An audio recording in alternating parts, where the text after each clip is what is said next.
Célio e da Tati, que vieram falar com a gente do Ser Urbano, sobre ter, dentro do programa de oficinas desse ano, uma oficina sobre o plano diretor que vai ser apresentada à revisão ano que vem, certo? E aí, então, a gente montou essa oficina com a intenção de começar a trazer essa questão do plano diretor que a gente trata do planejamento urbano e projeto urbano na faculdade para dentro da faculdade. Eu, por exemplo, não sabia que esse ano que vem, acredito que muitos de vocês não sabiam, então, levantar essa questão.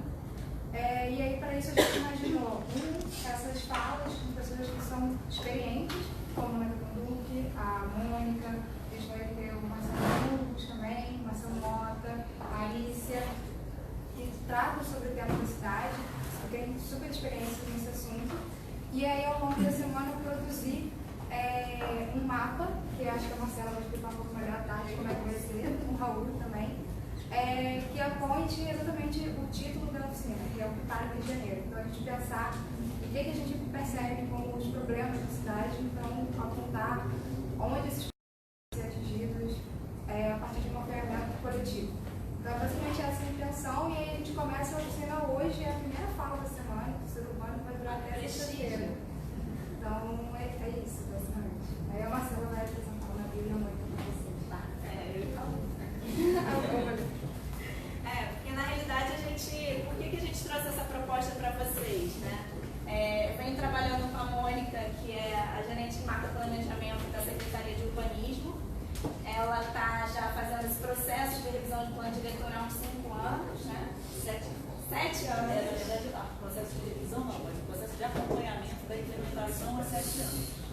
Porque o plano, como vocês sabem, a gente vai falar ao longo da apresentação, mas o plano ele é revisado a cada 10 anos, é uma lei, é necessário, essa minuta vai ser levada à Câmara até abril do ano que vem, mas para essa minuta também ela ser aprovada pela Câmara, ela precisa de uma série de audiências públicas para esse acompanhamento. Então esse acompanhamento que a Mônica vem fazendo é uma coisa também inédita, que é a integração entre as secretarias dentro do âmbito da prefeitura. Isso é muito difícil, apesar da gente entender que vocês estão na universidade, Raul, aqui como professor de planejamento urbano, insiste, né, que o planejamento urbano ele vai englobar todas as áreas, mesmo dentro do poder público, nas prefeituras, no estado. Eu lembro que o Nabil, semana passada, falou muito sobre esse assunto lá na Rural, a dificuldade dessa integração dentro do sistema de governo. Então, o Comitê de Acompanhamento Técnico do Plano Diretor vem fazendo essa integração. Isso é muito bonito, essa construção conjunta dentro da prefeitura. É um pouco disso que a Mônica vai falar mais à frente.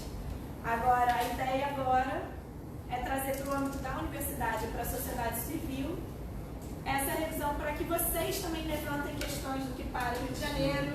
O Raul faz parte da disciplina, a Tatiana é coordenadora atualmente de urbanismo, então ela, supervisora de urbanismo, ela fez essa aproximação entre eu e o Raul. A gente já se conhecia um pouco, mas acho que a aproximação foi feita agora, através de Ser Urbano, e acho que vai ser uma boa parceria para a gente pensar juntos quais são os problemas atuais em cima das vulnerabilidades ambientais e sociais e o que pode ser proposto no macroplanejamento da cidade.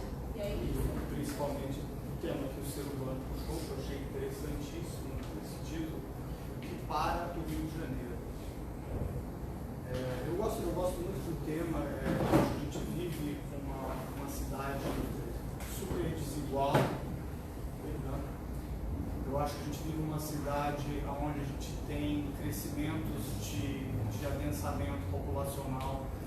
Em algumas áreas crescem vertiginosamente. Eu vi esse final de semana um texto da Tainá falando sobre o mercado imobiliário informal, que uma pesquisa que eu fiz com a Tatiana Terra agora, a gente viu que o crescimento de população, por exemplo, de Rio das Pedras de 2000 para 2010, a população quase dobrou, só que o crescimento de imóveis alugados foi entre 70% e 85%, ou seja, muito mais imóveis alugados do que pessoas que são proprietárias ou que vivem de favor. Então, o que significa isso num local como o Rio das Pedras, que é próximo de uma centralidade? O que significa? A gente fez agora uma oficina, uma visita técnica com o pessoal do Projeto 6, E o pessoal de Projeto 6 pôde sair da central e ir para a Zona Norte, para a Zona Oeste, aliás, né, para Deodoro e Magalhães Bastos. Foi uma viagem muito confortável de trem, porque a gente estava indo contra o fluxo. Agora, por volta de 10 horas da manhã, 10 e meia da manhã, a turma foi dividida porque não conseguiu embarcar no trem que estava saindo de Magalhães Bastos para Deodoro. Né? Então, o que significa isso? Você chegar numa estação de trem, num transporte de massa, você está indo em direção ao centro da metrópole, que tem cerca de 80% das oportunidades de trabalho, e você não sequer consegue embarcar no trem. Né? Como é que o plano diretor da cidade poderia contribuir para solucionar esse problema?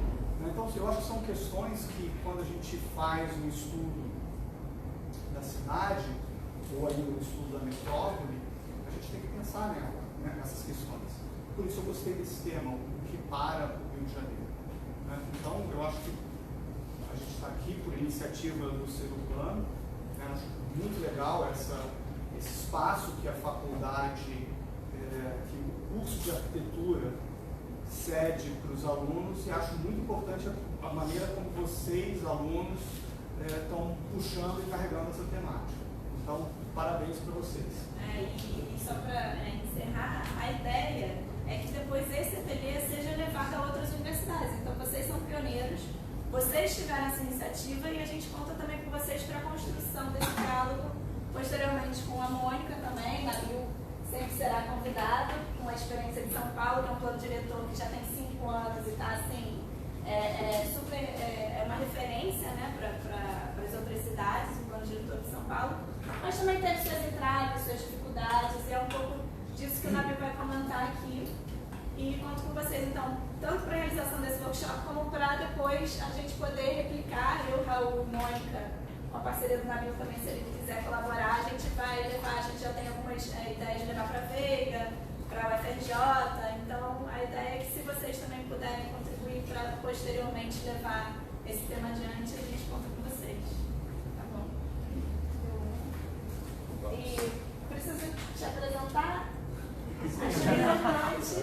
O Nabil tem aqui um mini currículo, super resumido, mas o Nabil, que ele é arquiteto urbanista, professor titular da FAUSP, foi vereador e secretário de Cultura da cidade de São Paulo e relator da formulação do plano diretor da capital paulista. Além desse currículo, claro que o Nabil tem várias faces, foi secretário de Meio Ambiente também, colaborou... urbano no Ministério do Meio Ambiente. Isso. Meio Ambiente, Ambiente Urbano, Ministério do Meio Ambiente. Também colaborou na construção do plano diretor de Nova Iguaçu e uma série de contribuições, além do livro que vocês têm que ter aqui, que é essa pesquisa de 30 anos na USP, sobre os pioneiros da habitação social, que são os 100 anos da habitação social no Brasil. Fica a dica de vocês pedirem aí para a biblioteca de vocês esse acervo. Além de uma série de outros livros, que é o do RID, o organizador do livro do RID, a pedido da Carmen Portinho. Então, assim, eu sou super fã dele. Vocês sabem que a minha pesquisa sobre a Carmen é o meu mote de vida, então eu sou muito fã do Nabil por todas as partes. E estou muito feliz dele ter aceitado o convite de vocês de estar aqui conosco hoje. Se eu faltou, pode complementar seu currículo. Eu vou comentar, não complementar. Bom, gente, bom dia para todos. Queria agradecer o convite aqui da Ser Urbano. Todos nós somos seres urbanos, né? Da Júlia, da Marcela, e vou comentar aqui a Mônica, o professor Raul e todos vocês. Prazer estar aqui. Já tive uma outra vez, acho que uma semana de arquitetura alguns anos atrás. Então, esse campus é maravilhoso. Muito feliz quando eu venho aqui, finalmente aqui. Bom, então eu vou né, nós vamos ter muito tempo, né, mas eu tenho uma apresentação muito longa, né? Eu vou passar alguns momentos mais rápidos, mais curtos, mas antes eu comentando meu currículo, né? Meu currículo tem sido muito entrelaçado entre uma atuação de gestor público, alguns cargos que eu participei, seja no Executivo, seja no Legislativo. Eu fui por 2 gestões vereador em São Paulo, as 2 gestões, uma em 2001 e 2004, e a outra entre 2013 e 2016. Por acaso, né, eu fui o relator das 2 leis, né, na Câmara, das 2 leis do plano diretor, a lei, né, 13.430 de 2002, né, que foi um dos primeiros planos diretores aprovados no Brasil após o Estatuto da Cidade, e depois a revisão, que foi agora em 2014. Então, foram 2 mandatos de vereador que tiveram, né, como certo eixo aí essa atuação na revisão da legislação urbanística do município. E ao mesmo tempo, simultaneamente, eu tenho trabalhado, né, praticamente desde que eu me formei, ou até antes que eu me formei, em pesquisa sobre urbanismo no Brasil, e sobretudo sobre habitação no Brasil, né? Então, tem alguns livros, né, dessas pesquisas, entre os quais o Origens da Habitação Social no Brasil, né, que é um livro já há 20 anos, mais ou menos, e que é muito utilizado na história da arquitetura. E, mais recentemente, né, nós lançamos essa coleçãozinha aqui, que são 3 volumes, eu só trouxe 3 aqui, que é o Pioneiro da Habitação Social no Brasil, que busca, primeiro, fazer um quadro histórico de 100 anos das políticas públicas de habitação, e depois eu aprofundo mais no período que eu estudei muito já no Origens, e aqui de novo, e para o período de 30 a 64, onde, inclusive, eu, né, estudei muito o Rio de Janeiro, né, porque boa parte dessa produção foi feita no Rio de Janeiro, da produção de habitação. Então, mais ou menos 1/3 de tudo que se produziu no Brasil de habitação social nesse período foi feito no Rio de Janeiro. Inclusive, esse terceiro volume, que é o volume com 11 projetos de habitação que são inovadores, metade praticamente são aqui no Rio de Janeiro, né? Então, o Mergulho, né, a Casa da Bancária, a Penha, são vários projetos, e a minha atuação, então, ela é muito, vamos dizer assim, entrelaçada, né, no meu concurso titular lá na USP, no Memorial, tratou exatamente disso, o atravessamento entre a pesquisa, o trabalho acadêmico e o trabalho de gestão. Que, né, importante dizer para vocês, que estão estudando, atuar nessa área, é um trabalho que se retroalimenta, né? Eu acho que quem está na universidade, nessa área do planejamento urbano, não pode deixar de estar atuando, ou pelo menos estar participando do processo de debate sobre o urbanismo. Porque, né, aqui eu falei do Estatuto da Cidade, que é a lei de desenvolvimento urbano, a lei que rege o desenvolvimento urbano nacional, estabelece que não existem projetos urbanísticos hoje sem participação, né? E plano diretor e qualquer lei urbanística, ela tem que ser usada uma participação da sociedade sobre o futuro da cidade, né? Então, né, lá nos anos 40, né, quando eu estudei os pioneiros, né, por exemplo, o RID, que foi diretor de urbanismo, né, da Prefeitura do Distrito Federal, na época, que era o Rio de Janeiro, a visão era uma visão técnica, basicamente, era uma visão de cima para baixo, certo? Ou seja, né, eu fiz o livro sobre o RID, estudei, admiro muito o RID, acho que o Cássio Portinho, né, mas eles eram autoritários, né, do ponto de vista de pensar a cidade, de pensar o jeito como vocês deviam morar, né? Então, e era explícito, né?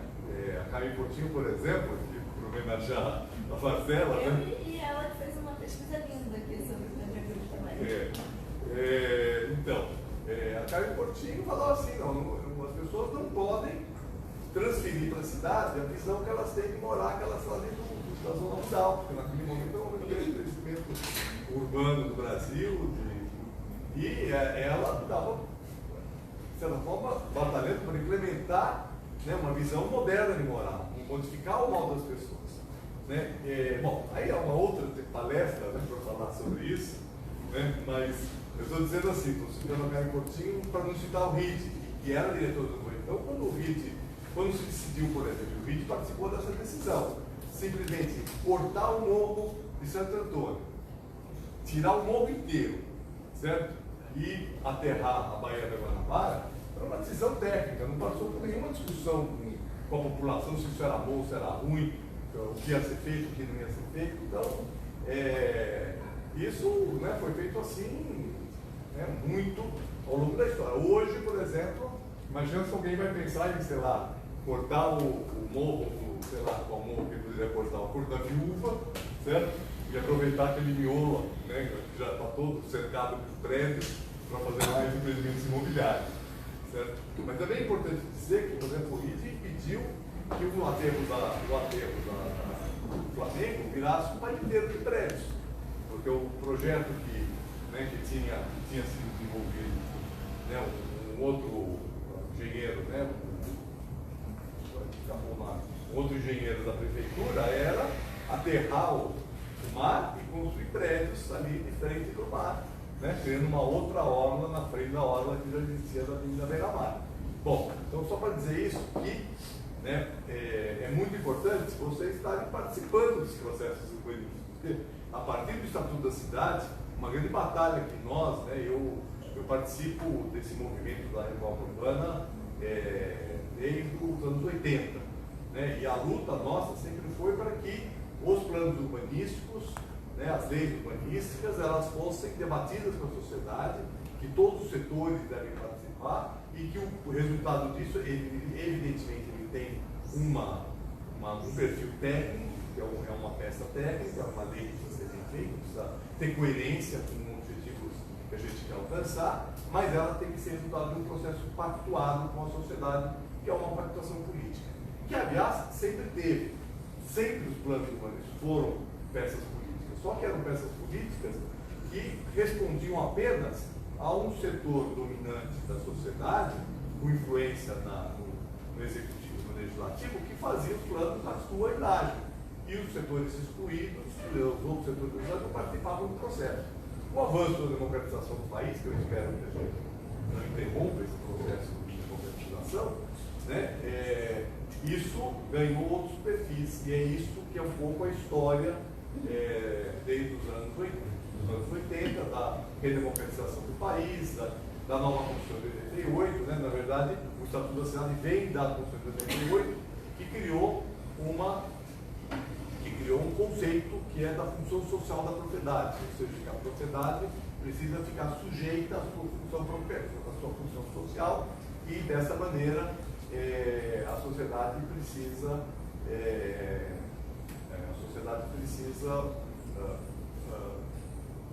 levar em conta os aspectos sociais nos processos de planejamento urbano e nos processos de apropriação da terra, né? Então, isso aqui, esses dois planos, eles são, então, eu considero uma continuidade, né, porque o Plano Diretor de 2002, ele institui vários instrumentos de reforma urbana, que eu vou citar mais para frente, mas muitos instrumentos precisavam de uma regulamentação específica, ou a gente avançou até um certo ponto, não fomos até o final, e em 2014 tivemos a oportunidade então de chegar num ponto bastante bom do ponto de vista legislativo. Do ponto de vista de implementação, nós temos problemas porque as discontinuidades administrativas são extremamente sérias.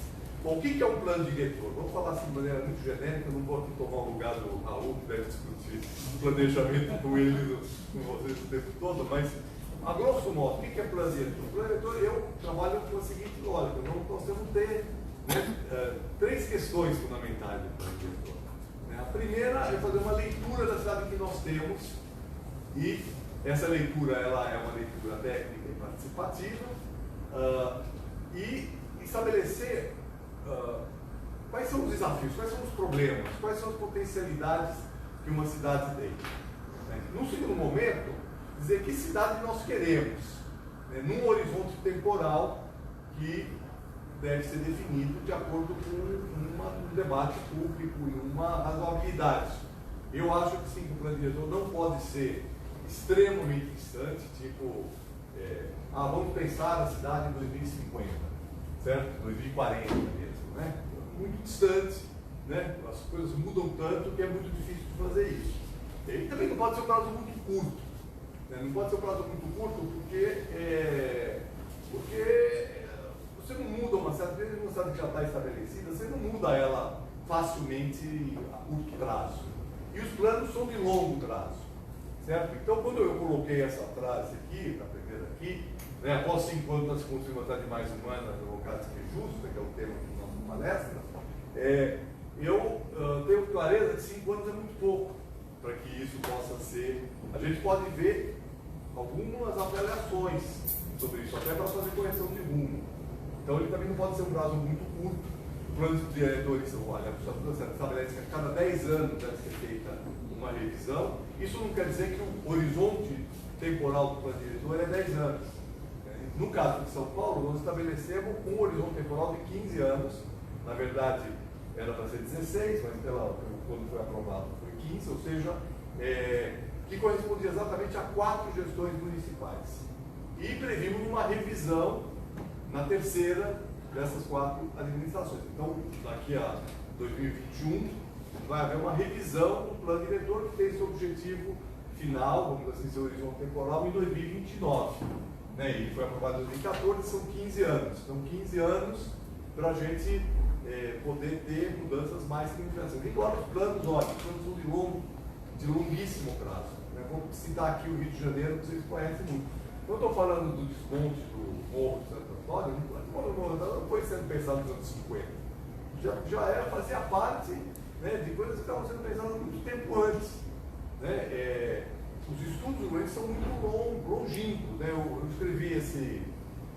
escrevi essa ontem, aqui no Rio de Janeiro, eu escrevi um artigo, eu escrevi uma coluna semanal na Folha de São Paulo, sobre a questão do pedágio da Via Amarela. Né? O Crivella mandou derrubar, etc. Bom, e aí fui estudar um pouco mais a linha amarela.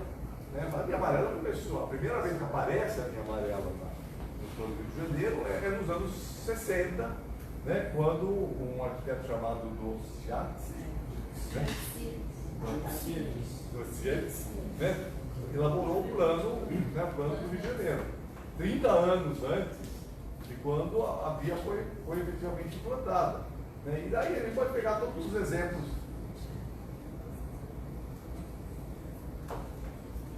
Eu vou pegar todos os exemplos das coisas que acontecem. Em São Paulo, por exemplo, o plano de avenidas, que é um plano que estruturou toda a estrutura da cidade, ele foi concebido nos anos 20 e até os anos 80 estavam se realizando intervenções ligadas ao plano de avenidas. Então, só para a gente ter uma ideia que nós vamos ver, né, precisamos olhar para esse horizonte grande, talvez, se esses planos que a gente está fazendo agora forem bem sucedidos, vocês vão ver ainda isso, provavelmente nós não vamos ver mais, né? Porque os eventos vão ser mais. Mas eu, por exemplo, já acho difícil ver os resultados disso. Mas a gente vai ver aos pouquinhos as coisas mudarem. Bom, então, quais são os desafios que nós temos que enfrentar nesse século? A primeira coisa que eu coloco é mudar o modelo de desenvolvimento urbano da cidade do século XX. Nós temos que superar esse modelo. Né? Esse modelo está baseado no quê? Num crescimento horizontal das cidades. As cidades se crescendo. É claro que cada cidade tem especificidades físicas. O Rio de Janeiro é uma cidade, né, entre o mar e a montanha. Tem uma série de características específicas que São Paulo serve parcialmente para poder pensar o Rio. Serve parcialmente porque a cidade de São Paulo talvez não, certamente no Rio de Janeiro, no Brasil, a cidade que pode ser discutida em pé de igualdade com o Rio de Janeiro do ponto de vista da sua dimensão, do seu dinamismo, da sua complexidade. Né? São as duas cidades mundiais que nós temos, são duas cidades que têm mais de 10 milhões de habitantes, né? Pensando em termos de região metropolitana. Né? São Paulo já superou 20, Rio de Janeiro, a região metropolitana está chegando lá daqui a pouco. Né? Então, são cidades, mas são diferentes. Então, no caso de São Paulo, né, nós tivemos um processo de disparamento horizontal da cidade. E isso precisa ser contido por várias razões. Né? Então, um dos grandes desafios que nós colocamos, porque um dos objetivos da sua medida é conter a expansão horizontal das cidades, combatendo a especulação com imóvel ocioso dentro da mancha urbanizada, né? Fazendo com que a cidade, ao invés de crescer para fora, ela possa crescer para dentro, né? Sendo uma cidade mais compacta, né? Com menores distâncias, entre as coisas, e preservando o cinturão agrícola da cidade, né? Porque, né, a zona rural no Brasil tem sido tradicionalmente tratada como uma espécie de reserva da zona urbana, né? Uma reserva para a expansão urbana. Isso, efetivamente, leva a um desequilíbrio ambiental, né, das cidades como um todo. Um outro desafio fundamental é reduzir as desigualdades socioterritoriais. O Raul estava falando um pouco disso agora há pouco. Né? As nossas cidades são extremamente desiguais, né? Não precisa ir muito longe para a gente ver isso. Aqui é a Zona Sul, né? Vamos comparar a Zona Sul com a Baixada Fluminense. Vou pegar, né, exemplos, né, que nós falamos aqui, né? Nova Iguaçu, né? E aqui onde nós estamos hoje. Bom, então, no caso de São Paulo, eu tenho aqui um quadrante sudoeste, que corresponderia, a grosso modo, à Zona Sul do Rio de Janeiro, né, que tem altíssimos índices, né, de qualificação urbana, social, e nós temos uma imensa periferia, que é essa zona mais vermelha, né, um pouco mais forte, né, a tendência, que é uma zona de exclusão, né, ou de desigualdade profunda. Então, reduzir essa desigualdade é fundamental, e o plano, como eu vou mostrar para vocês, vai buscar fazer isso combinando duas coisas, né? Qualificando essas áreas vermelhas e buscando, na medida do possível, mesclar a população, a condição social da população na área mais qualificada, de modo a fazer com que os benefícios dessa área mais qualificada possam ser usufruídos por toda, né, por uma quantidade maior de pessoas e de várias classes sociais. Bom, dentro dessa lógica, uma das questões mais graves é a questão da localização do emprego. Então aqui, né, no chamado centro expandido, que seria em tese, que aqui é o centro expandido, na verdade é o que seria, né, a cidade do plano do Francis Maia. Esse anel que existe hoje é o anel, né, o anel que era para ser um anel periférico, né, do plano do Francis Maia. Obviamente, né, quando esse plano começou a ser pensado, nos anos 20, a população de São Paulo era de 600 mil habitantes, certo?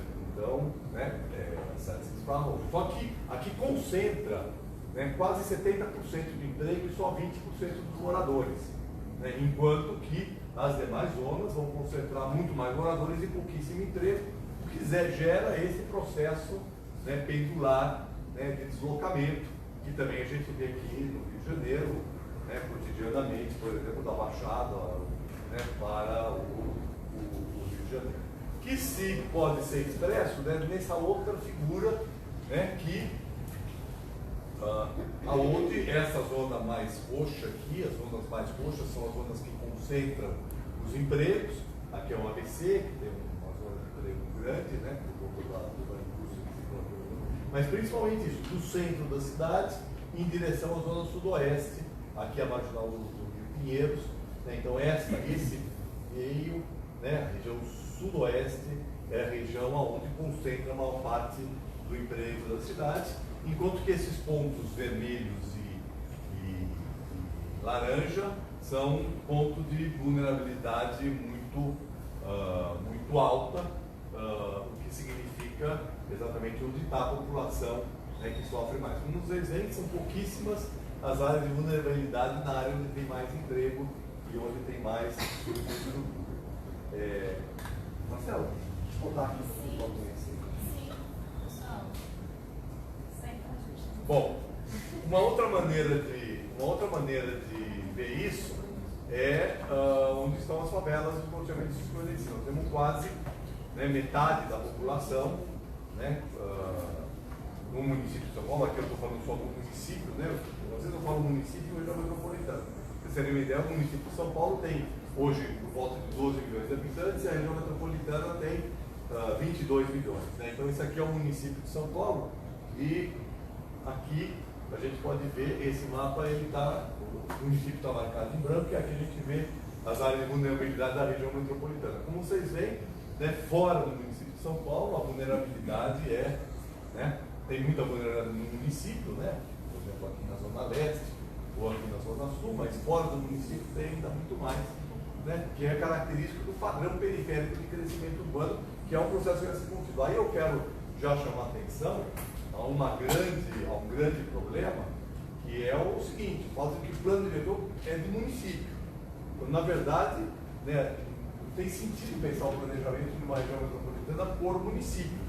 Nós temos que ter um planejamento metropolitano e discutir outros aspectos específicos no âmbito do município, né, que podem ser discutidos, ou até mesmo um pedaço do município, como no caso aqui do Rio de Janeiro, a gente chama de PEU, né? Aqui em São Paulo nós temos os planos regionais, né, que são planos por subprefeitura, né, mas, né, na verdade, esses aspectos estruturais são da metrópole como um todo. Temos que ter um planejamento. Só que a Constituição de 88 e o Estatuto da Cidade trabalharam muito com a noção de município, né? O município é um processo muito forte e é um dos equívocos que a gente precisaria superar. Mas, pelo contrário, o que está acontecendo é que os organismos de planejamento metropolitano têm sido bastante desmontados, né, os que existiam. Né? Esse ano mesmo, o governador Dória extinguiu a empresa de planejamento metropolitano de São Paulo, no Rio também. Né? Então, acho que no Rio é mais antigo, né? Não, na verdade, sim, teve a Fundem, foi da década de 70, depois extinguiram a Fundem, vieram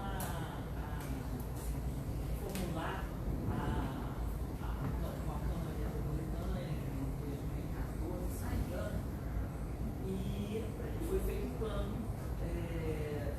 diretor da região metropolitana, mas agora, recentemente,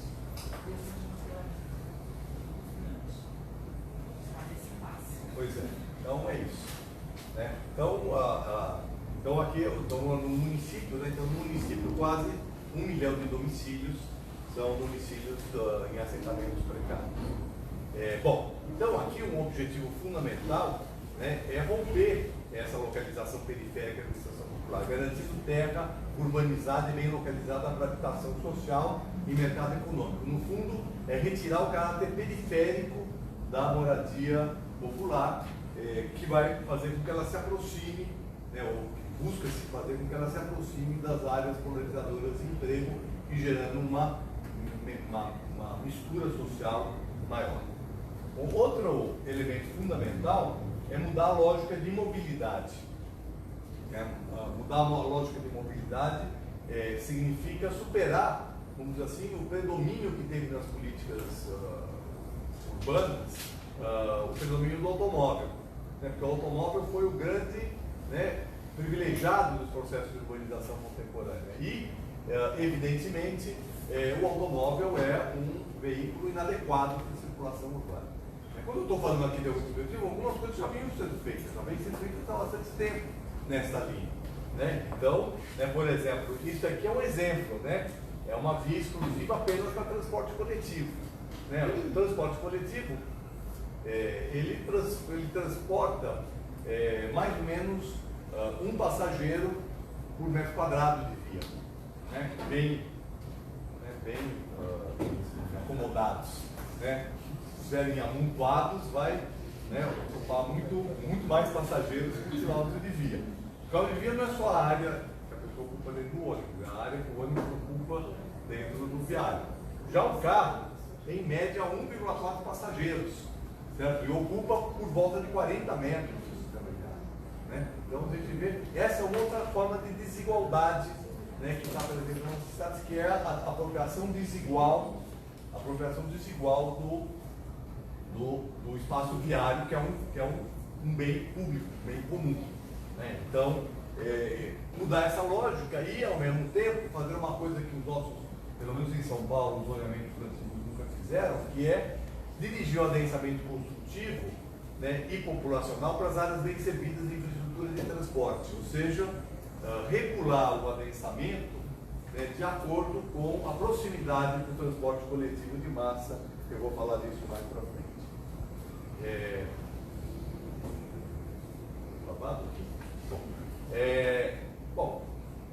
Aqui alguns outros objetivos que estão ligados à questão ambiental, né, proteger as áreas prestadoras de serviço ambiental e ampliar as áreas verdes, a arborização e prevenção do solo, o que significa fundamentalmente o seguinte, como estrutura urbana, adensar onde tem transporte coletivo, né, proteger onde está mais distante do transporte coletivo, onde já está ocupado, evitando uma verticalização dispersa, e proteger as áreas que efetivamente precisam ser protegidas, né, preservando elas do processo de ocupação urbana. E qualificar, valorizar os espaços públicos. É uma questão dessa aqui, talvez seja mais para São Paulo que para o Rio, aliás, vocês vão poder discutir se para o Rio é tão importante quanto para São Paulo. É muito importante porque São Paulo, os espaços públicos estavam sendo abandonados. Né? Quando eu venho aqui para o Rio e vou na praia, eu vejo que, bom, no Rio de Janeiro a questão do espaço público ela já está resolvida antes. Só na praia. Só na praia, né? Só na praia, mas é bastante gente na praia. Por exemplo, quando o Brizola, né, isso é antes de vocês nascerem, quando ele colocou um ônibus no túnel Rebouças que ligava a Zona Norte com a Zona Sul, né, foi paradigmático de você socializar o acesso à praia, certo? Então, eu estou falando assim, né, são medidas já, né, aparentemente simplíssimas, né, mas que tem um significado enorme. Em São Paulo, não, em São Paulo, o que predominou, vinha predominando e continua muito forte, são os condomínios clubes fechados, murados, cercados, e os espaços públicos desqualificados, sem presença de pessoas, né? Então, essa em São Paulo é um objetivo muito importante. E, finalmente, planejar a reestruturação das áreas subutilizadas com inclusão social.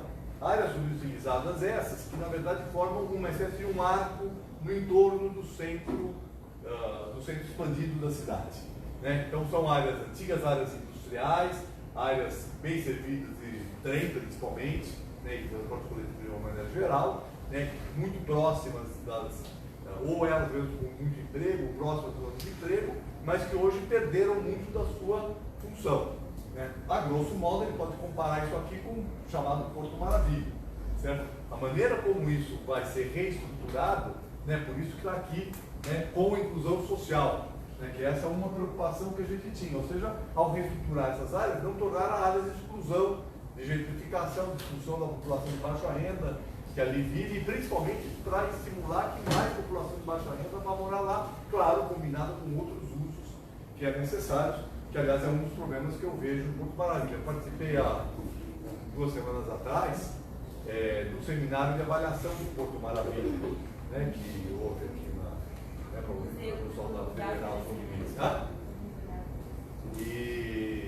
E aí a gente vê assim, um absurdo naquela área toda não ter sido previsto, por exemplo, que os terrenos que eram da União, eles todos, ou parte deles, fossem destinados para habitação de interesse social, ao mesmo tempo que outros usos pudessem se estabelecer ali, né, no mix de usos de classes sociais. Bom, então só para contar um pouco a minha participação nesse processo, né, foi basicamente, quer dizer, claro, eu coordenei o programa de política urbana do prefeito Haddad, né, que foi eleito em 2012, né, então muitas das propostas do plano diretor já estavam no programa de governo, né, de correção do plano diretor, porque eu participei em 2002, acompanhei esse processo, então, né, mas eu fiquei na Câmara, né, e foi elaborado uma primeira minuta, né, de lei que chegou na Câmara aqui, mais ou menos em setembro de 13.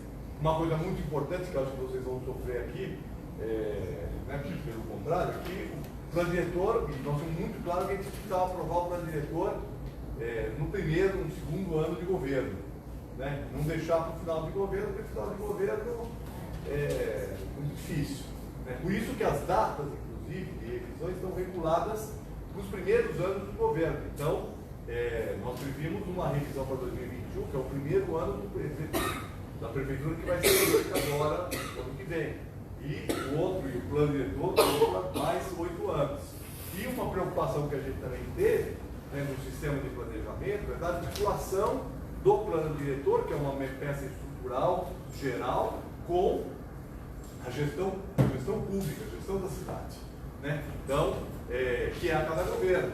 E tem uma lei, uma lei que foi aprovada em 2009, que de certa forma ela complementa, sobre vários aspectos, ela é mais ampla do que o plano diretor, mas ela complementa o plano diretor, que estabelece que toda gestão precisa apresentar um plano de metas, né, no primeiro ano de governo, que esse plano de metas está coerente com o plano diretor. Então, o plano diretor diz que eu tenho que priorizar o transporte coletivo e não a circulação viária, o plano de metas precisa expressar, né, essa prioridade. Claro que isso aí só com muito debate público é que vai se alcançar isso. Então, o plano diretor chegou aqui em setembro, nós fizemos dezenas de audiências públicas na Câmara, por região e por tema, e a partir desse processo de debate público, a partir de uma análise do projeto inicial, a partir das questões que foram aparecendo, que foram sendo desenvolvidas, nós desenvolvemos um primeiro substitutivo, que foi apresentado em março.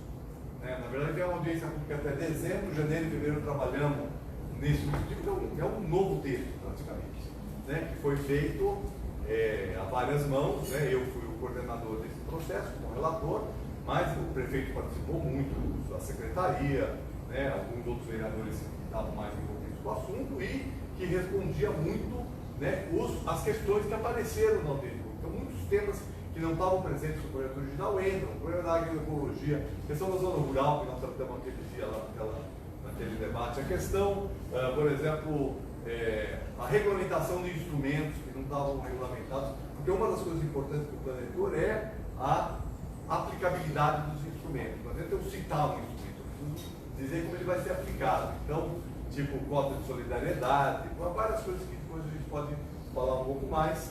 Nesse livro aqui, que eu lancei no ano passado, A Luta pela Reforma Urbana no Brasil, tem um capítulo específico sobre o plano diretor de São Paulo, né, além de ter uma história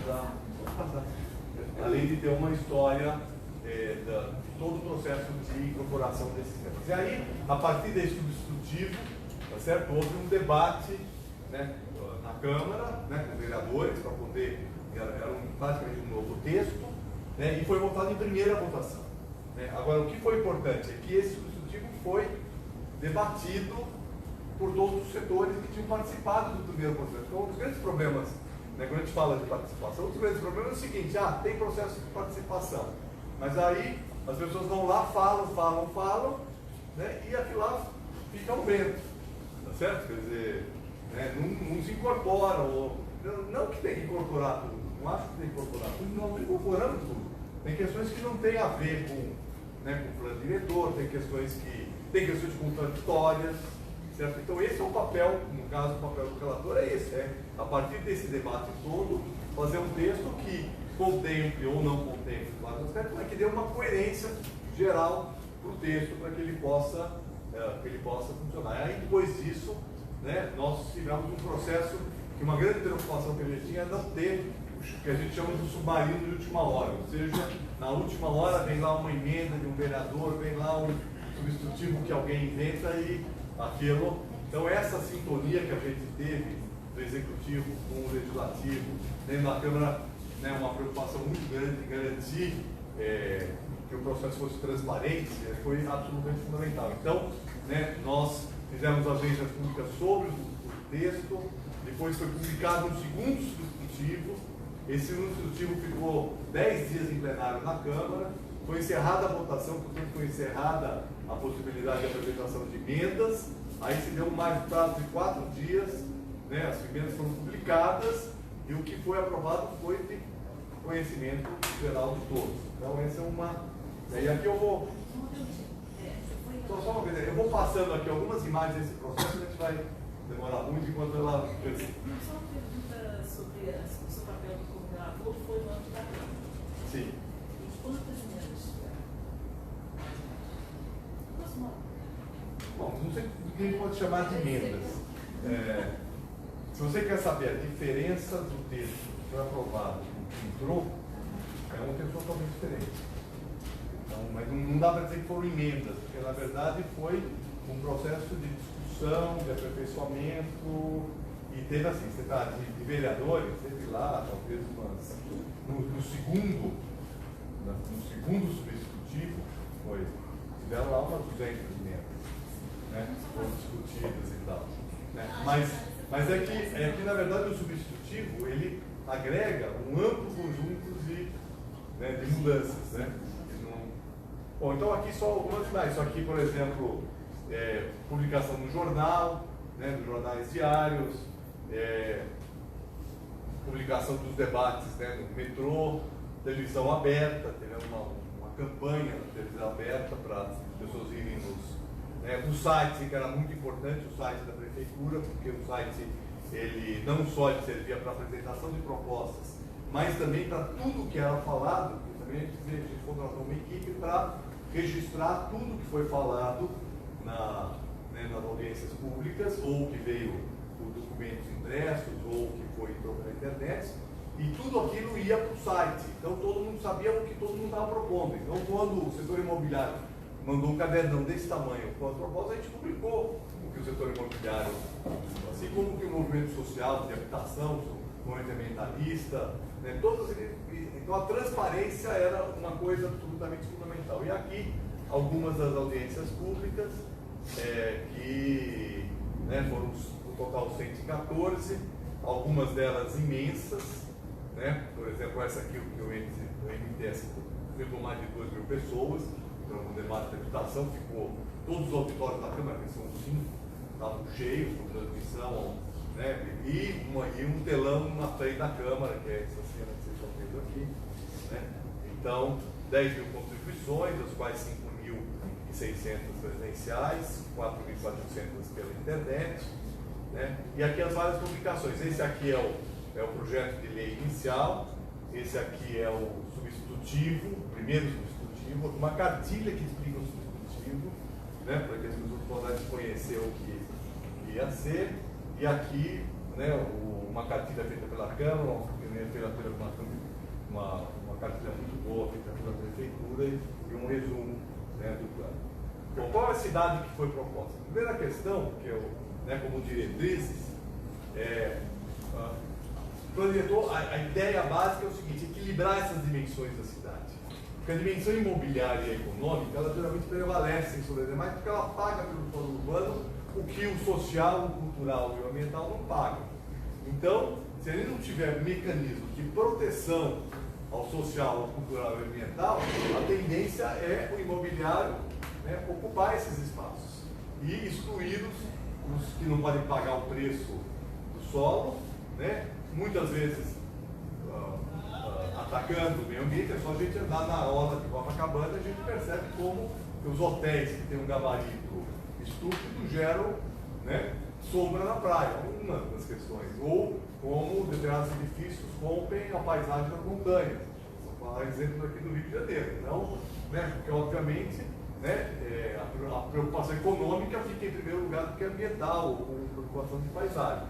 Né? E o cultural é a mesma coisa, primeiro os espaços privados, que em São Paulo é muito forte, os teatros independentes, os sistemas dos cinemas independentes, etc., que, né, de repente eles se veem rodeados por um processo imobiliário que é muito difícil, né, essas companhias, esses coletivos culturais que existirem, né, se não tiverem proteção. Bom, então qual é a cidade proposta? Em grande parte eu já falei um pouco para vocês, né? Prioridade para o transporte coletivo e não motorizado, que significa racionalizar o uso do automóvel. Essa é a ideia, não é proibir o uso do automóvel, mas racionalizar, né, porque o automóvel é usado muito mais do que ele precisaria ser usado. Articular a mobilidade e custo do solo, adensando ao longo do sistema de transportes de massa. Eu vou mostrar isso mais na frente. Um menor adenciamento nos miolos dos bairros, onde você não tem o transporte próximo. Ampliação de parques e áreas protegidas, conter a expansão horizontal com a criação de alternativas econômicas na zona rural. Por exemplo, você perguntou de renda. A zona rural foi, no projeto original não tinha zona rural no início, era tudo urbano, né? Ela foi recriada no substitutivo que foi feito, o primeiro substitutivo já a partir do próximo processo de discussão. E simular a moradia onde tem muito emprego, que é trazer a moradia para o centro expandido, buscar criar alternativas de habitação social e de mercado econômico no centro expandido e criar polos de emprego onde se concentram moradias, que é promover o desenvolvimento econômico nas áreas mais periféricas. Ampliar a produção de HIS faixa 1, né? E aqui então se buscou, aí, depois de um grande acordo com o mercado imobiliário, o movimento de moradia, criar uma ZEIS específica o chamado mercado econômico, que é a baixa classe média, que corresponde a grosso modo a faixa 2 e 3 do programa Minha Casa Minha Vida, e outra que é para habitação de interesse social, né? Na verdade, o mercado queria construir como se fosse habitação de interesse social aquilo que não é voltado para a população de renda mais baixa. Então nós conseguimos criar assim esse acordo separando essas questões. Proteção dos espaços culturais relevantes para a identidade e história da cidade, ou seja, proteger espaços que, mesmo que não tenham interesse patrimonial de serem tombados, que eles serão protegidos por serem espaços culturais relevantes para a cidade e para a população. E, finalmente, fazer a reestruturação urbanística na macrozona de estruturação metropolitana, que é exatamente esse arco, né, subutilizado da antiga zona industrial, com proteção social e ambiental para evitar a gentrificação e os problemas decorrentes disso. Aqui nós temos um mapa, então, quando eu estou falando desse arco, estou falando basicamente dessa zona vermelha mais forte que vocês estão vendo aqui. Aqui está o centro expandido, que é aquele lugar mais privilegiado da cidade, certo? Então nós temos aqui no entorno, exatamente no entorno dele, né, por onde passam as ferrovias, que são as antigas áreas industriais da cidade, aonde a reestruturação é pensada, e ela é pensada a partir de um projeto de intervenção urbana. Então, são projetos de intervenção urbana que podem gerar operações urbanas, ou concessões urbanísticas, ou qualquer outro tipo de instrumento para viabilizar esse plano. Mas o mais importante é primeiro ter um plano onde você tenha critérios sociais para que ele possa garantir a população, porque a ideia é que a cidade, em vez de crescer aqui na zona rural, né, que ainda existe, né, no município, a cidade cresça para dentro. Cresça para dentro fundamentalmente, né, nesta área, que é uma área que tem espaço para crescer, e adensando nos eixos de transporte coletivo de massa. Tem metrô, corredores de ônibus à esquerda, que é o BRT, e os trens. Então, né, fundamentalmente, essa zona vermelha escura e essa zona vermelha que está aqui formam então dois elementos estruturadores do adensamento da cidade. Depois nós vamos ver uma outra imagem que ela tem a ver com o sistema hídrico-ambiental, que é exatamente o reverso disso. São as áreas que devem ser protegidas, né, no sistema hídrico-ambiental, que permite então esse equilíbrio na cidade. Nessas zonas então, né, se define um coeficiente máximo de 4, né, e no miolo, ou seja, fora dessa área, um coeficiente máximo de 2 e no máximo um gabarito, né, de 8 andares, de térreo mais 8. Né, isso já foi um pouco bombardeado depois da lei de usurpação do solo, e agora eles querem acabar com isso. O mercado imobiliário está querendo rever essas diretrizes, porque eles querem, na verdade, o quê? Fazer uma verticalização dispersa na cidade. Certo? Então a ideia aqui é concentrar no valor coletivo, os eixos de transporte coletivo, porque fundamentalmente nós precisamos ter gente mais perto do transporte coletivo de massa, estimular o uso do transporte coletivo de massa. E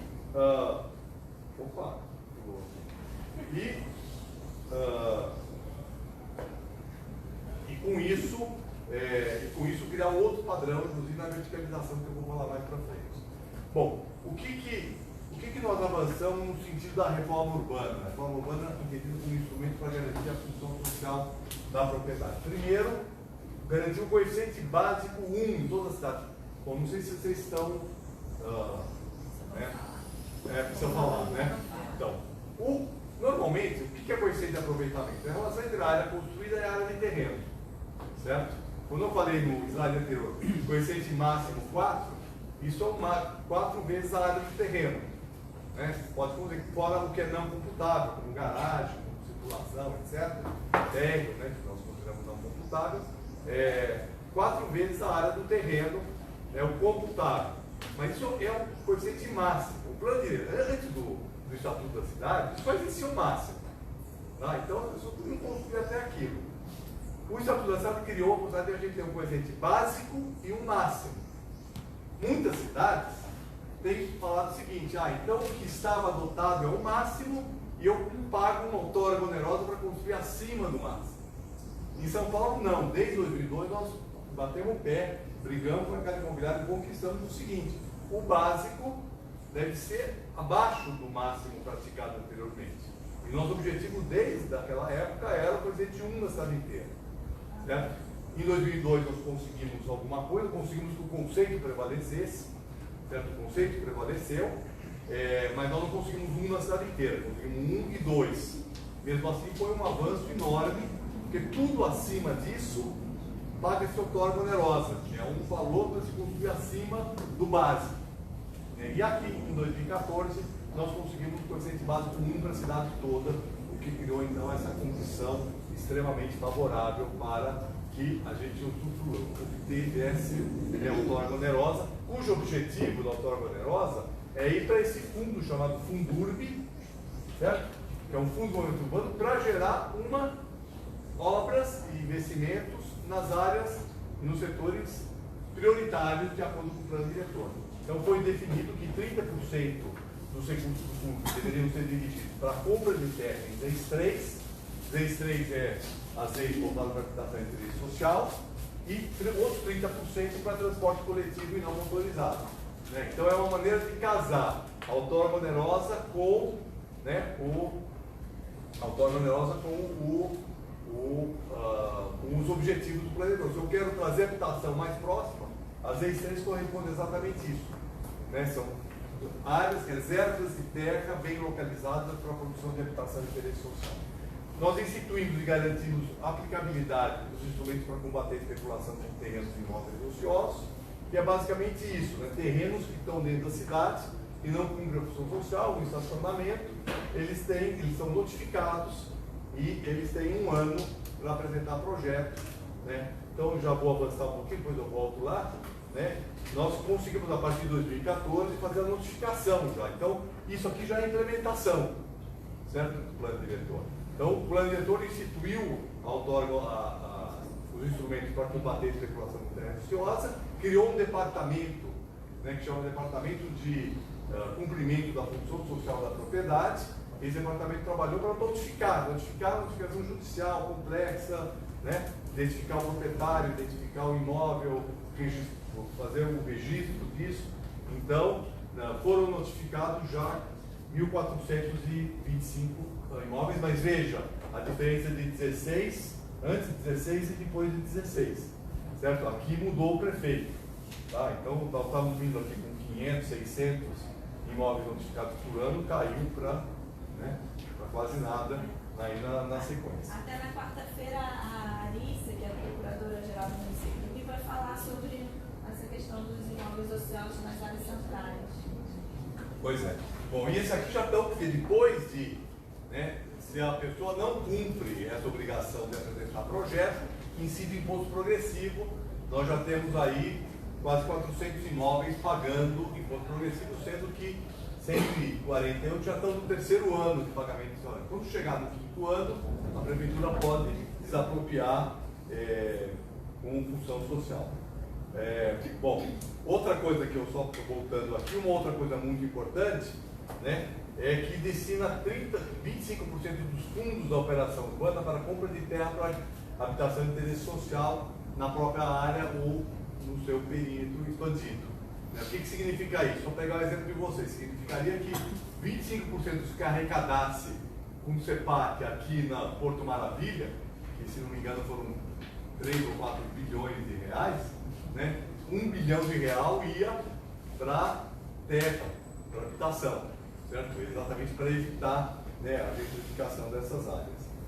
Bom, o objetivo é um pouco esse, Você pode, no lugar onde você tem um comércio no térreo, você pode ter um comércio no térreo. Isso aqui é exatamente uma área central da cidade, onde aqui claramente isso aqui é uma subutilização, que pode permitir, porque quando a gente fala em subutilizado, nós não falamos apenas do terreno vazio.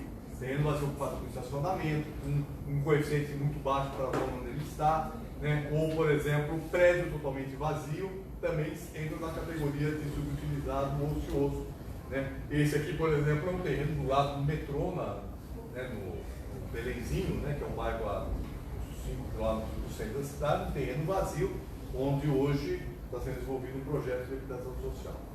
Bom, já a outorga onerosa, ela é um benefício, quer dizer, uma contrapartida paga pelos empreendimentos na altura, mas ela também tem dois fatores, o fator de interesse social e o fator de planejamento, ou seja, não é um instrumento meramente arrecadatório, tá certo? É um instrumento que tem por objetivo também priorizar aquilo que é prioritário, pagando um desconto na outorga onerosa. Então, por exemplo, uma habitação de mercado com área maior de 70 metros vai ter um fator social 1. Se for uma habitação de interesse social, o fator é 0 e paga a outorga onerosa. Se for um apartamento pequeno de mercado popular, até 50 metros, paga 0,4 no fator, certo? Ou seja, isso aí estimula, né, que se produza e que se barateie os imóveis menores, porque o conceito que está por trás disso é o conceito de uma cidade compacta, né, uma cidade mais compacta e uma cidade onde as pessoas usam mais, compartilham mais do espaço público e do espaço coletivo, e menos dos espaços individuais. A mesma coisa, né, por macrozona. Macroáreas são aquelas áreas que a gente viu lá naquele mapa que eu mostrei. Então, pegando, por exemplo, a macroárea de urbanização consolidada, né, que eu disse que era parecida com a zona, né, com a zona sul daqui, mas o não residencial paga mais do que o residencial, porque é uma área que, né, a gente quer que haja mais gente morando para melhorar o equilíbrio entre o emprego e os moradores. Depois eu passo para você.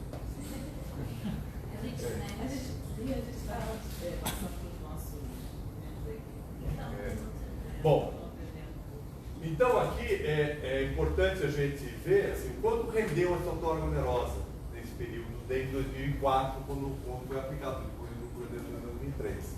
Né? Ela já rendeu 3 bilhões de reais, tá certo? Sendo que a gente pode ver que a partir de 2014, mesmo com a crise do mercado imobiliário, que foi enorme, se arrecadou mais do que se arrecadou nos 5 anos anteriores, quando o mercado estava no boom imobiliário da década passada, no começo dessa década, né? De 230 milhões por ano, né? Fazendo para 240, e nesse ano, até junho, já tinha gasto 300, já tinha arrecadado 337, porque o mercado imobiliário já deu uma aquecida e nós vamos terminar o ano provavelmente com 700 milhões de outorga onerosa. E, obviamente, isso significa um ganho assim, bastante importante. Né? Isso aqui é uma coisa que não se arrecadava antes, certo? Isso era dado de graça para o mercado imobiliário e agora se arrecada. Dos quais 34% foi para a habitação e 30% para a mobilidade no período aqui da gestão Haddad. Bom, já os eixos, que são esses, né, de adensamento, é onde a gente também nota mudanças importantes. Por quê? Porque o objetivo do eixo não é simplesmente adensar, é adensar mais, garantir calçadas mais largas, fachada ativa, evitar os condomínios cercados, fruição pública no térreo, com estímulos, e uma cota máxima de terreno por unidade habitacional. O que significa isso? Que a gente quer que próximo ao eixo do transporte coletivo, a gente tenha muita gente morando, e não apartamentos de 500 metros. Tá certo? Então tem uma cota de 20 metros. Como o coeficiente é 4, isso dá em média um apartamento de 80 metros. Certo? Sendo que, no máximo, uma garagem. E permitido não ter garagem. Aliás, foi uma mudança fundamental, porque até então, até então era obrigatório ter a garagem. Então a ideia básica, que modelo de cidade que está na nossa cabeça? Uma cidade que as pessoas usam o transporte coletivo, andam a pé, tem fachada ativa, tem permeabilidade no térreo, tá certo? Tem muita gente morando, né? E que isso mude um padrão, né, imobiliário que existia anteriormente. E alguns resultados já foram obtidos, né? Por exemplo, aqui no tamanho dos apartamentos, né? A gente vê aqui 2014 a 2018, a grande maioria, né, já foram com menos de 70 metros. Né? Estou falando aqui no eixo. Né? Quer dizer, no eixo, no fundo, vai ser uma área mais popular, mais para a classe média, e o miolo é para os mais ricos. Essa é a ideia. Embora o mercado imobiliário queira fazer o contrário, eles querem que o miolo possa fazer qualquer coisa, não tenha limite de gabarito, e que nos eixos, né, fique liberada essa questão da cota de terreno e do número de vagas. Obviamente, se eu tiver um monte de vaga de automóvel na frente do corredor de ônibus, né? A tendência é aquilo, né? Eu tenho apartamento pequeno, já acho até muito uma vaga por apartamento. De qualquer maneira, a gente percebe que, né, os maiores de 70 metros, que é isso aqui, ó, olha como cai, né, de 2004 a 2008, né, 2012, 2009 a 2013, 2014, cai violentamente os apartamentos grandes e cresce os apartamentos menores. E aqui é o número de vagas de garagem, né? Então, vocês percebem que 59% das unidades nos eixos são sem vaga de garagem, né? O que, obviamente, né, desestimula o custo do automóvel nessa região. Né? Um número grande de uma garagem e aí vai caindo. Veja que tinha 14 no período anterior.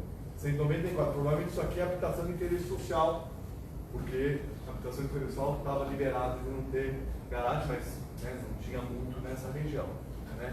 Isso aí vai para, né, 14 mil, né, no período.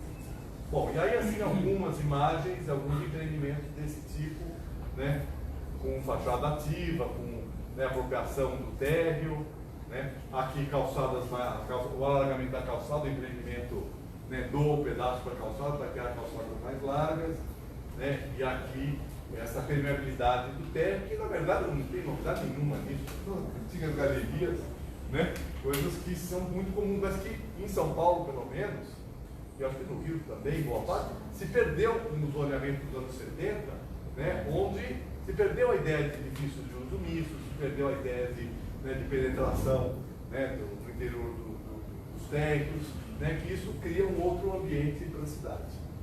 Bom, no que diz respeito a essa macrozona de estruturação metropolitana, que é essa, né, esses eixos das corporações urbanas, né, eu queria mostrar basicamente isso aqui, né, que é quanto já se arrecadou, né, já se arrecadou muito, né, com essas operações urbanas, né, e, bom, mais ainda, aqui quando está escrito urbanismo, geralmente são obras viárias, é uma concentração muito grande de obras viárias, e o que se busca, então, é que 25% seja para habitação, né, o que, né, com exceção da operação urbana centro, tem uma outra, né, tinha anteriormente. Então, isso é um processo, né, que vem acontecendo e que, agora, novamente aqui, né, se eu somar outorga onerosa com operação urbana, são 13 bilhões de reais arrecadados,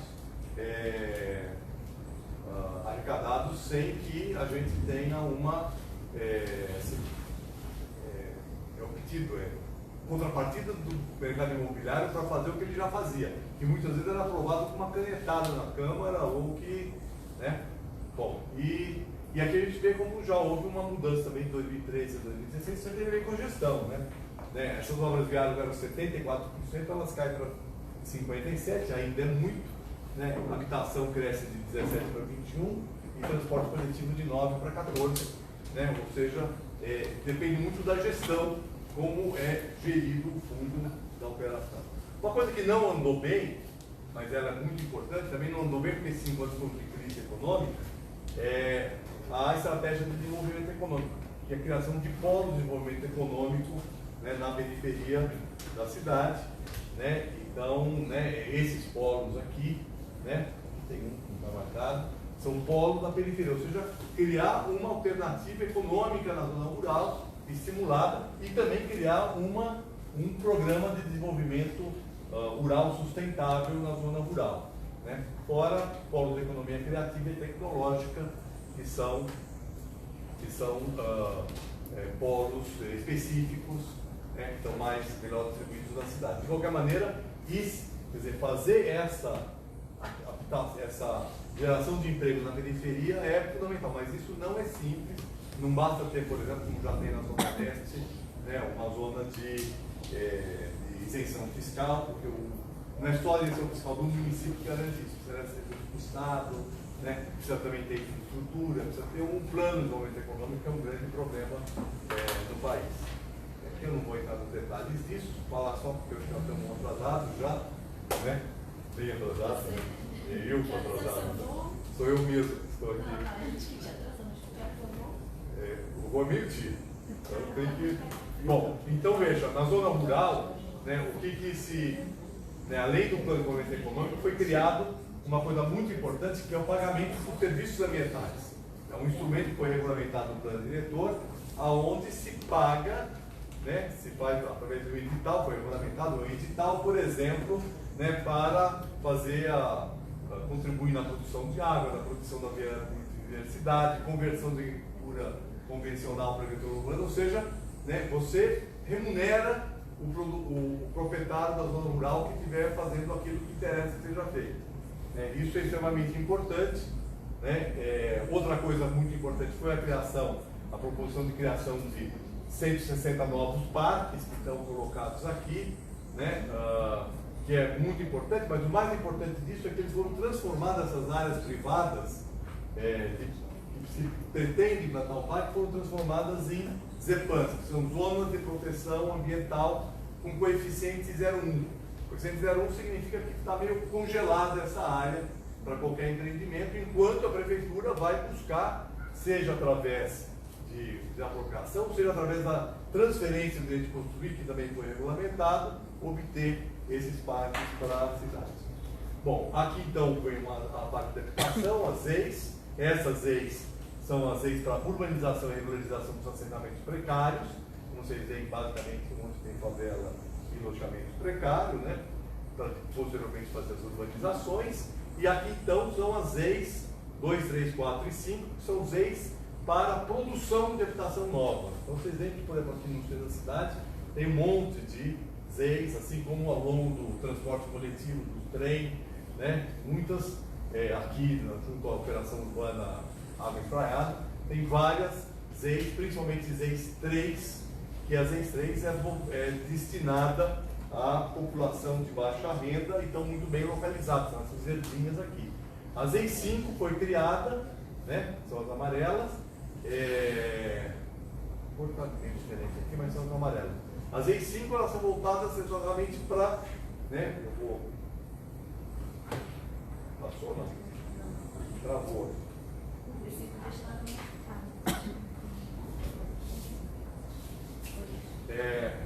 As EIs 1, 2, 3 e 4 tem um mínimo de 60% para HIS1, que é até basicamente 3 salários mínimos, e o restante para as EIs HIS2 e os outros usos.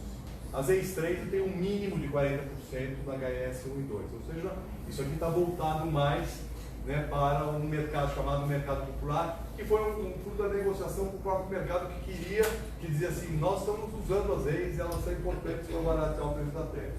Então as EIs 2 elas são grandes glebas na periferia, as EIs 3 são edifícios vazios ou terrenos, né, cortiços, né, como esse aqui, que, né, virou empreendimento habitacional, ou esse aqui, né, bem localizado na cidade.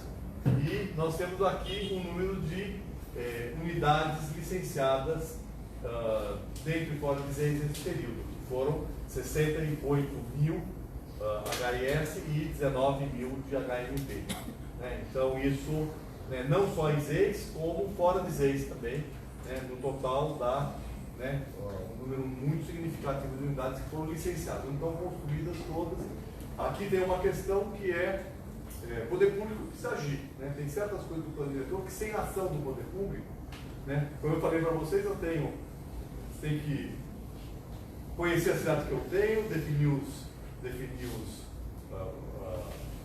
uma leitura da cidade e um objetivo da cidade, onde eu quero chegar.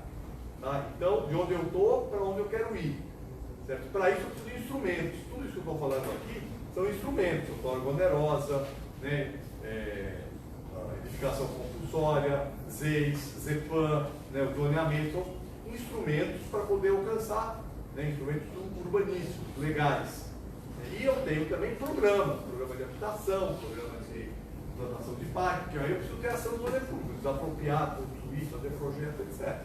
Tá? Então, bom, aqui a gente vê alguns. Esse aqui é um prédio no centro da cidade que foi reabilitado para habitação, e aqui alguns outros empreendimentos de HIS produzidos nessa época, um deles muito bem localizado, aqui na Duque de Caxias, no centro da cidade, praticamente.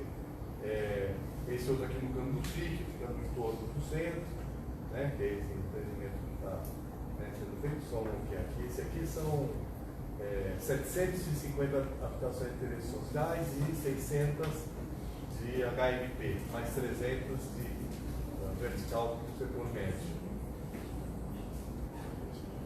Bom, vou finalizar rapidinho, gente. Vou mostrar aqui rapidamente a questão da mobilidade, racionalizar o uso do automóvel, democratizar o espaço público, criação de vias exclusivas de ônibus, ciclovia, redução de velocidade e fato.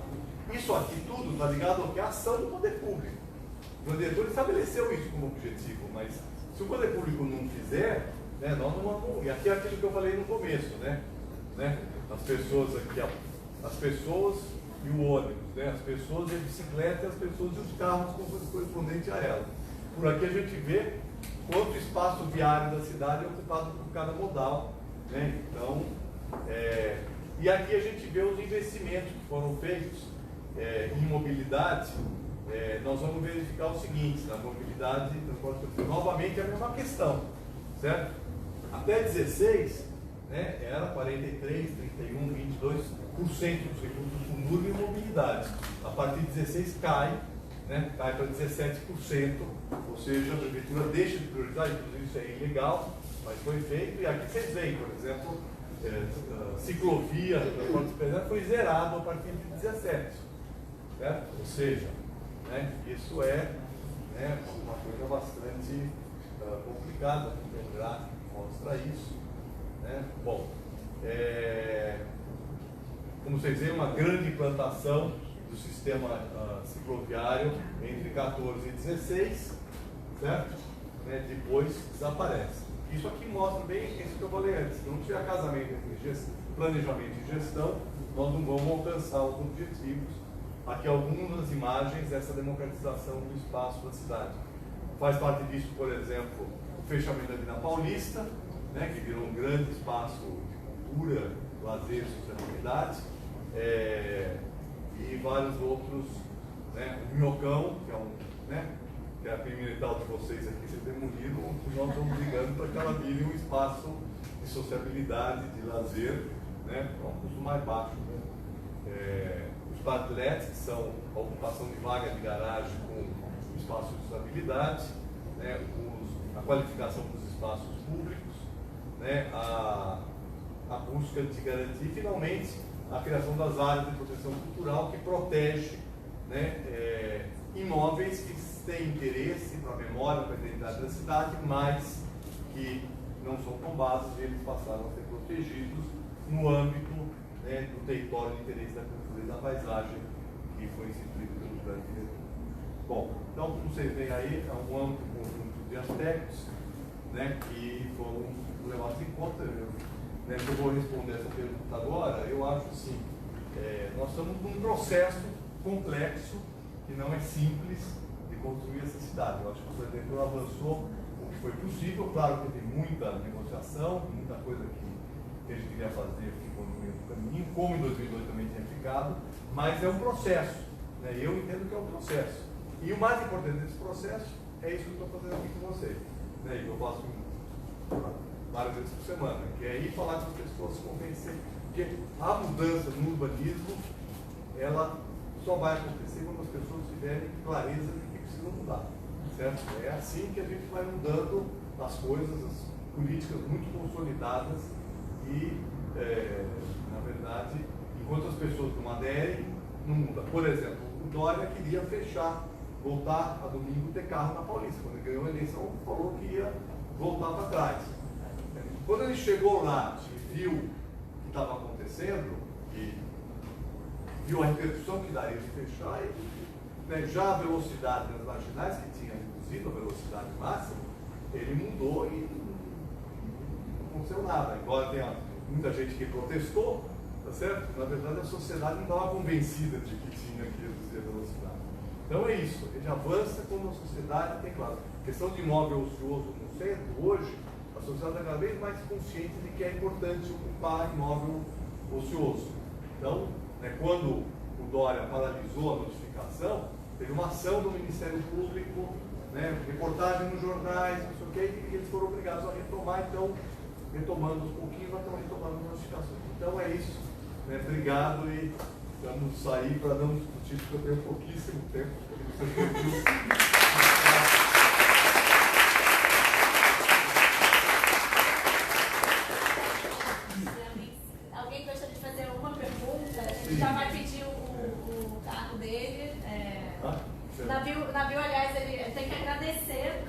tinha uma palestra na USP e ele abriu mão da parte da manhã para estar aqui conosco, mas ele tem que correr para poder alcançar à tarde. Mas se vocês tiverem uma pergunta assim, rápida, que é muito complicado, ou se não, a gente pode também elaborar uma série de perguntas e mandar posteriormente.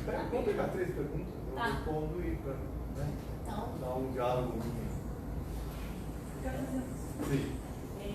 Especificamente sobre o processo participativo, assim, você mencionou muitas audiências públicas e tal, mas eu queria saber assim, como é que vocês começaram a construir, se vocês já foram partindo direto para as audiências públicas, como é que foi principalmente dentro da prefeitura, se vocês têm algum, como nós, que há duras penas, há 7 anos, estamos construindo esse fazer conjunto do comitê técnico de acompanhamento de diretores, se vocês têm alguma coisa desse tipo em São Paulo.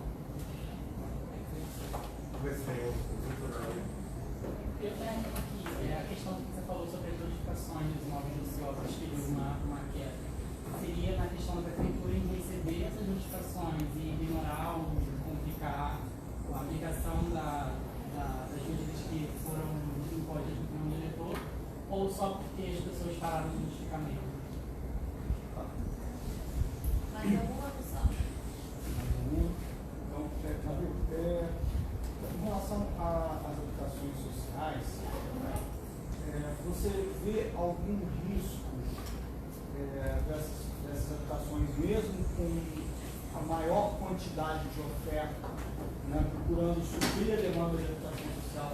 Você vê algum risco da gentrificação dessas habitações, ou seja, as pessoas que compraram esses imóveis acabarem cedendo esses imóveis ou alugando esses imóveis para vida?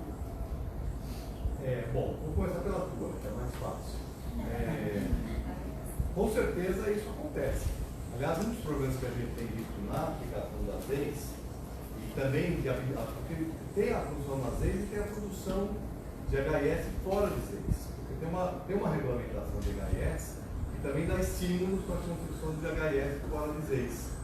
Né? Então, o que acontece muito é, primeiro burla, certo? Porque essa questão de fixar por renda, né, a destinação, nós estamos falando do mercado. Então, muitas vezes, o mercado privado, ele produz para uma faixa de renda diferente, mais alta, e apresenta uma demanda que não corresponde. Então, tudo tem a ver com gestão. Eu vou também falar com você, né, com a sua questão, e a dele também. Tudo tem a ver com gestão. Porque gestão é o seguinte, nós estamos... quando a gente vão falar em leis, precisa apresentar um cadastro de população, né, um cadastro de população que está idêntico à renda que é exigida. Mas depois disso, o que vai acontecer ali, a fiscalização, o acompanhamento, é muito precário. É uma das avaliações que nós estamos fazendo agora. De que muita coisa que esperava-se que desse certo não dá certo por conta das burlas que vão acontecer. Também nos eixos, eu tive uma denúncia outro dia, estava fazendo um ciclo de debate sobre o São Paulo. Uma denúncia é o seguinte: tem proprietário vendendo 2 apartamentos, mas já combinado de juntar os apartamentos de grão só, com área do dobro, exatamente para burlar a ideia básica, que é a ideia de você ter mais densidade populacional. Então, é isso que a gente não quer. A gente quer que no eixo do transporte coletivo eu tenha densidade, né, populacional, construtiva e populacional. Então, esse é um problema. Né? Então, a mesma coisa, as notificações é uma coisa seguinte: é um departamento, quem notifica é a prefeitura, certo? Só que a prefeitura tem que ter um departamento que vai receber, foi estabelecido no próprio setor uma prioridade, então os vazios nas áreas mais centrais e nas áreas de 6 são prioritários. Né? Esse departamento que foi criado, ele tem que fazer uma seleção, uma identificação dos imóveis, aí tem que ter o nome do proprietário, né, o registro, né, para fazer uma coisa. Então, é um trabalho operacional muito grande. Esse trabalho operacional exige que a gente tenha uma estrutura para cuidar disso, para fazer o acompanhamento. Então não adianta estar na lei só. Quando o pessoal falar temos muita lei, então temos leis necessárias, eu acho. E elas precisam serem revistas periodicamente. Então não é que nós temos muita lei. Porque nós não temos a gestão, muitas vezes. E se abandona em continuidade, tudo também, isso. né? Porque às vezes a prefeitura também não tem uma equipe que possa se destinar especificamente a essa fiscalização. Esse acompanhamento, né? E poder fazer isso. Agora, voltando à pergunta dele, combinando com a sua, quer dizer, quando você pressiona o proprietário para construir, quando você produz habitação, mesmo que pertence à faixa de renda dele, não é aquela. Quer dizer, a produção de habitação pequena na área consolidada da cidade, de áreas pequenas, ela por si só é positiva, porque existe, no mercado habitacional, existem vasos comunicantes. Então não é porque eu produzo para baixa renda, se eu produzir tudo só para baixa renda, provavelmente aquela habitação não vai sair da baixa renda. Eu preciso produzir para os vários níveis de renda. Quando uma faixa de renda intermediária ela não encontra habitação no mercado, a tendência o que é? A tendência é o mercado, aquela pessoa ir adquirir, mesmo que seja um contrato de gaveta, informal, adquirir uma habitação de renda mais baixa, ou até ir para a favela. Como a gente vê, que tem algumas favelas que de repente vivem de classe média. Por quê? Porque não tem alternativa habitacional. Então, mesmo que tenha esses problemas, eu acho que é muito positivo você ter uma produção grande de HIS, embora, obviamente, se a fiscalização era muito melhor. Bom, em relação à sua pergunta, o que aconteceu? Aconteceu assim, o executivo fez várias oficinas, mais oficinas do que audiências públicas, depois teve algumas audiências públicas, mas havia assim, uma certa combinação já. Então, o prefeito queria enviar rapidamente o projeto para a Câmara, porque eu também sabia que eu ia ser um relator na Câmara e eu tinha participado do programa de governo dele, coordenei essa área, então tinha uma certa. E havia um entrosamento muito grande entre a Secretaria e o trabalho que eles fez na Câmara. Então, foram feitas oficinas para chegar na primeira minuta. Aí essa primeira minuta, ao invés de fazer um extenso processo de debate no Executivo, foi feito no Legislativo. E no Legislativo, então, foi ganhando mais adesões e foi construindo aí, nesse processo também se construiu junto com outros vereadores, um processo que permitiu que a gente conseguisse aprovar um plano avançado. Mas é importante dizer que todas as votações foram difíceis. Nos últimos 15 dias, o movimento de deputação acampou na frente da Câmara para votar, porque estava naquela enrolação, vota, não vota, estava no meio da Copa do Domingo, próximo da eleição presidencial, de 2014. Então, nós conseguimos aprovar no dia 30 de junho de 2014. Então, também tinha muita manifestação, porque era um período de grande manifestação. Isso foi, de uma certa maneira, foi positivo para o plano diretor. As manifestações de 13, que aconteceram em junho, o plano chegou na Câmara em setembro, tinha um clima de mobilização, de discussão do transporte coletivo, da questão ambiental, as coisas estavam muito. E o mercado imobiliário estava muita dificuldade, porque foi descoberto uma grande falcatrua lá de ISS, de desvio, de não pagamento de ISS, com uma quadrilha dentro da Secretaria de Finanças. Então o mercado imobiliário estava muito atacado porque as pessoas haviam feito comum. O mercado imobiliário estava destruindo a cidade, etc. E por outro lado, do ponto de vista político, estava meio tímido, intimidado com essa situação. Mas, então foi mais ou menos assim. E depois, ao longo do período, desses 9 meses, foi um processo de trabalho meio conjunto entre a Câmara e o Executivo. Entre a Câmara, que eu digo, principalmente o meu gabinete, que tinha muitos urbanistas, que tinham participado do outro plano diretor, a Secretaria e o próprio prefeito. O prefeito toda semana tinha uma reunião para discutir o plano diretor, mas aí tinha um prefeito que estava super interessado, super envolvido com isso, e considera que o plano diretor uma das marcas do governo dele, então, o que é muito raro. Mas é isso, gente. Obrigado.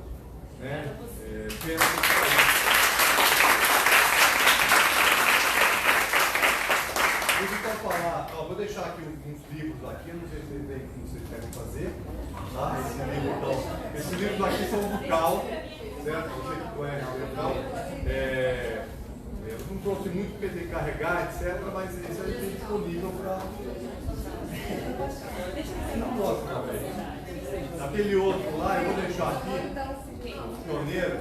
Se vocês tiverem interesse, eu consigo diretamente lá com a editora por R$200 os 3 volumes. Né? Mas aí assim, tem que ser encomendado para poder eu trazer. É 200 mais.